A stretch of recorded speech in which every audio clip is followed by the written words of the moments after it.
Bonjour à toutes et à tous, j'espère que vous allez bien. Bienvenue dans cette nouvelle vidéo, donc la dernière de la série sur le puits quantique. Et aujourd'hui, on va étudier le puits infini, mais en fait, on va faire tendre le potentiel vers l'infini, l'étroitesse du puits vers zéro, et en fait, on va réobtenir les résultats qu'on a trouvés dans la vidéo précédente sur le puits de Dirac. Donc pour ça, je vais choisir comme potentiel un potentiel qui dépend de n, donc en fait une suite de potentiels finis qui va valoir 0 partout. Donc pour x supérieur à a sur 2n et moins n de 0 si x est inférieur à a sur 2n. Ça, je peux le représenter comme ça.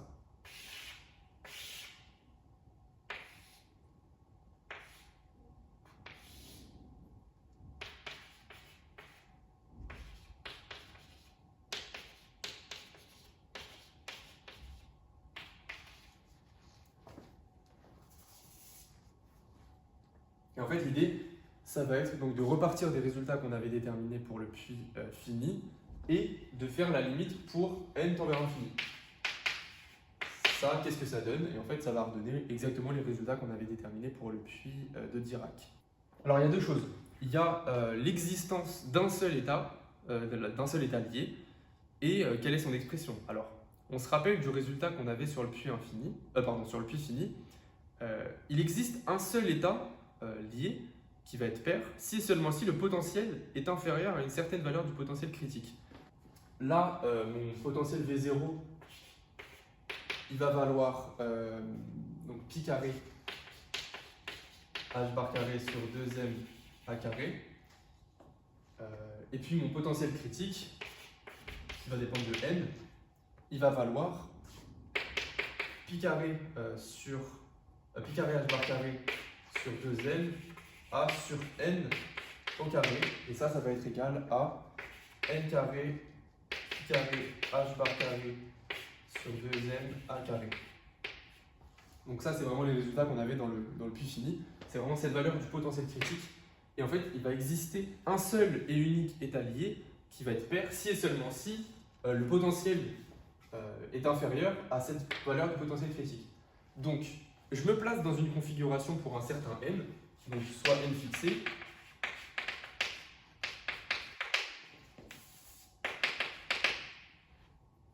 Et je vais regarder si mon potentiel Vn, est-ce qu'il est inférieur ou non à V critique.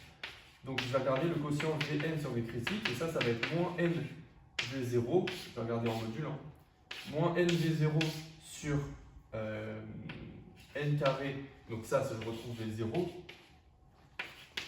et on a 1 sur n qui est inférieur à 1, et du coup j'ai bien que Vn est inférieur à V critique.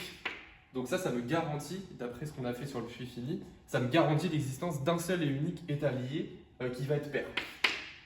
Donc l'existence d'un seul état lié est vérifiée. Maintenant, on va se demander quelle est l'expression de cet état. Quelle est l'expression de l'énergie correspondante à cet état lié. Alors je vais noter En, l'unique état lié pair dans le cas pour une certaine configuration donnée pour un n fixé. N fixé, n supérieur à 1.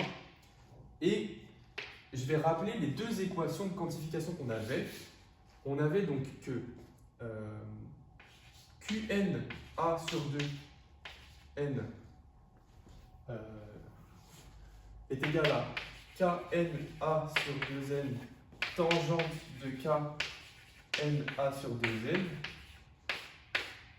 et Qna sur 2n carré plus Kna sur 2n carré est égal à donc le rayon de mon cercle dans la configuration donnée. Donc c'était on avait donc cette deuxième équation qui est égale à là il faut reprendre les résultats qu'on avait fait sur le puits fini, et ça avec l'expression de V0 qu'on a c'est égal à pi carré sur 4n. Voilà, donc on a deux équations qui font intervenir Qn et Kn, où je rappelle du coup que Qn et Kn sont reliés directement à En, où je rappelle du coup que Qn et Kn ont ces expressions-là. Alors cette équation-là, je vais l'appeler étoile. Cette équation-là, je vais l'appeler 2 étoiles. Et ce que je vais faire, c'est que je vais injecter étoile dans 2 étoiles. Et du coup, on obtient, donc ça, je vais noter ça, donc yn. Ça, je vais noter ça xn. Du coup, là, j'ai xn carré, pardon, yn carré, xn carré. Et du coup, je vais obtenir, si j'injecte cette équation-là dans la deuxième, je vais obtenir que xn carré,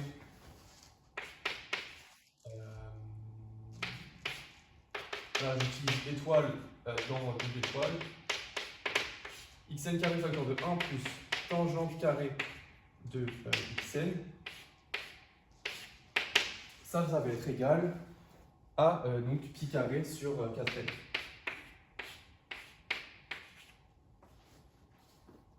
Donc voilà, alors là j'ai obtenu tout ça en remplaçant donc mon V0 de tout à l'heure pour le puits fini par nV0 et le A que j'avais, je l'ai remplacé, enfin plutôt le A sur 2, je l'ai remplacé par A sur 2n. Et du coup c'est pour ça que j'obtiens ces 2 nouvelles équations dépendantes de n. Et du coup je rappelle du coup qu'en injectant 1 dans 2, j'obtiens donc cette nouvelle équation uniquement vérifiée par xn. Or, je sais que 1 plus tangente carrée, c'est 1 sur cos carré. Ça, c'est la trigonométrie. Et du coup, j'obtiens finalement que xn fois 2 racines de n sur pi, ça va être égal à cos de xn.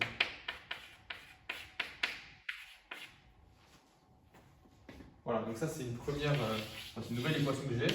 Je vais noter ça 3 étoiles.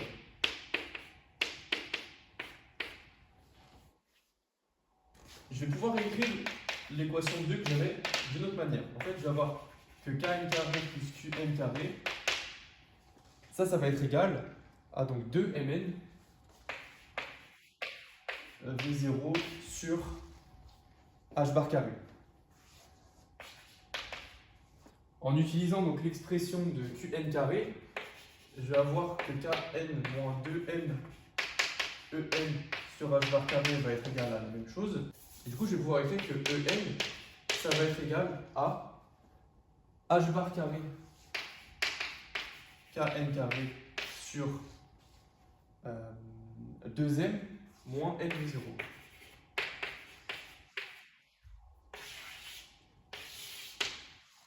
Autrement dit,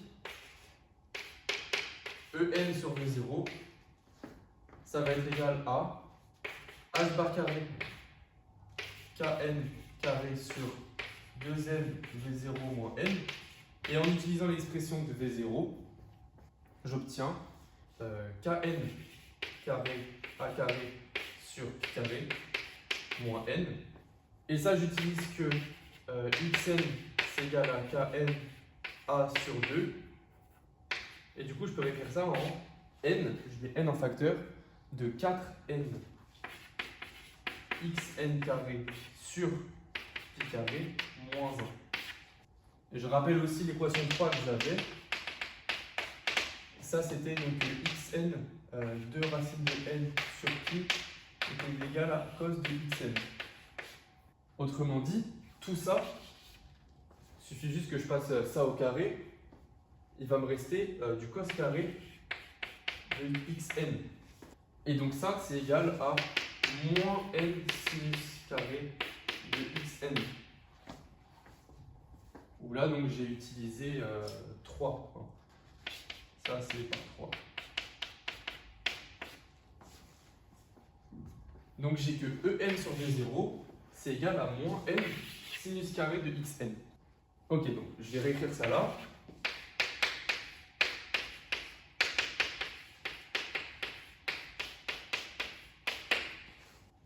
Et maintenant, je vais un peu étudier la limite de xn quand n tend vers l'infini. Donc en partant de 3, on va regarder un peu ce qui se passe. Et en fait, on va avoir que xn, ça va être donc pi sur 2 racines de n cos de xn en valeur absolue. Et ça, je vais pouvoir borner ça très grossièrement par 1. Et ça va me donner pi sur 2 racines de n.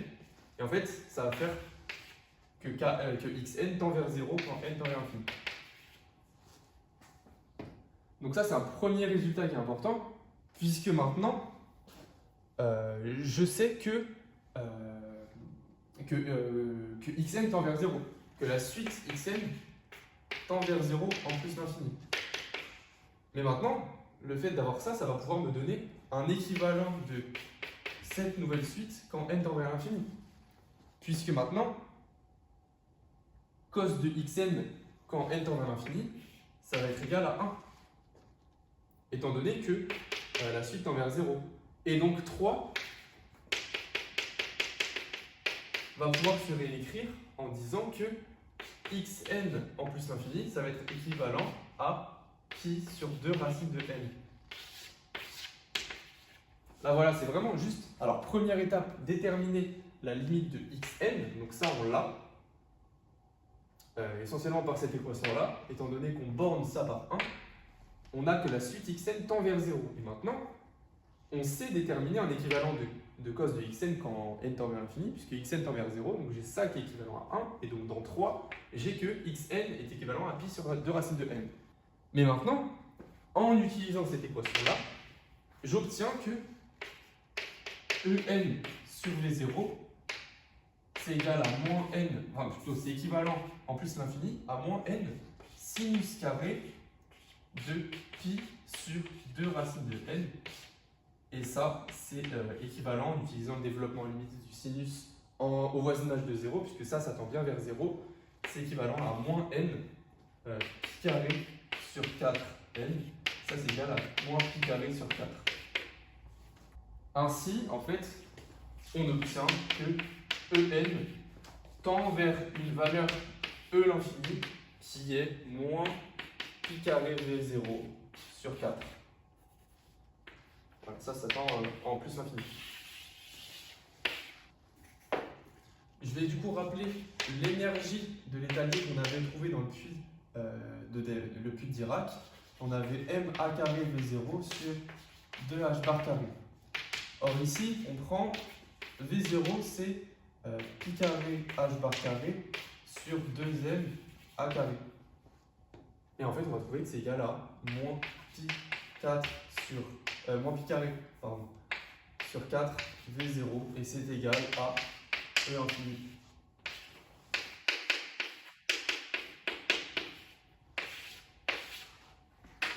Et c'est comme ça qu'on on détermine que l'énergie, la seule énergie accessible dans le cadre du puits de Dirac, c'est exactement celle qu'on obtient en prenant la limite du puits fini quand V0 tend vers l'infini et A tend vers 0.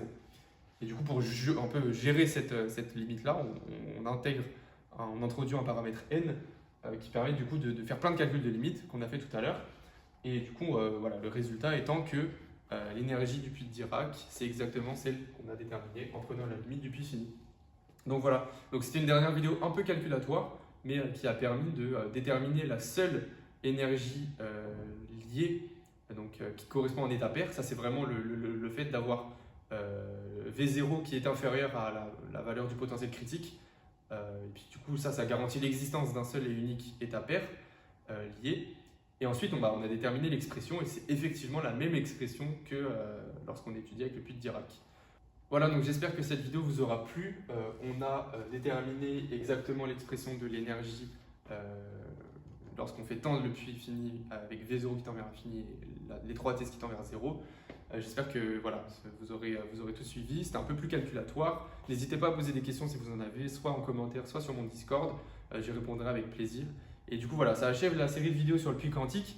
Mais nous, on se retrouve très vite pour plein d'autres vidéos. Donc voilà, prenez soin de vous et à très bientôt.